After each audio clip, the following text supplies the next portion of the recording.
Et à Belleville, dans le 11e arrondissement à Paris, c'est un petit cinéma de quartier, l'un des derniers de la capitale, qui continue à faire de la résistance. Son propriétaire souhaite le vendre et a fait murer l'entrée, aussitôt démurée par les exploitants et l'association de défense. Aujourd'hui, l'affaire du Berry-Zèbre, c'est son nom, s'est retrouvée devant le juge des référés. Reportage Jean-Jacques Bazier et Noé Salem. On ne peut pas enlever ce cinématographe qui appartient maintenant au public. Un cinéma et un théâtre appartient à son public. Voilà. On ne peut pas murer un théâtre, un cinéma et un public. Mais c'est la vérité. De toute façon, on plaidera qu'il le faut les droits de l'homme. Le cinéma et le théâtre appartient à son public, c'est Belleville en plus. Et Belleville, c'est Belleville.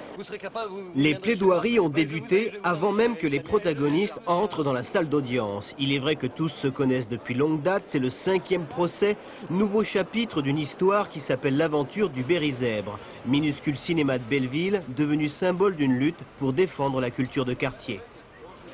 Ce n'est plus le Berry qui est en cause, c'est tout le problème de la jeune création artistique, de l'esprit bohème.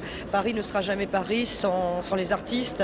Et quand on parle de nous à l'étranger, on parle des droits de l'homme, mais on parle surtout des artistes aussi énormément. Donc on va plaider les droits de l'homme des artistes et la protection de l'artiste sur ses œuvres. Une pétition de 3500 signatures, des artistes qui se mobilisent, le Berry-Zèbre se défend âprement.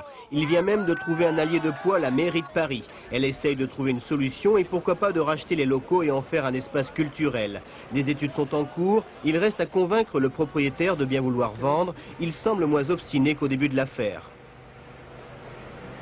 Si la mairie veut présenter le bien à la hauteur du prix que ça vaut exactement, écoutez, on verra notre position. Mais à l'heure actuelle, je suis bien obligé, vis-à-vis de mes clients et vis-à-vis du droit, de continuer sur la procédure d'expulsion.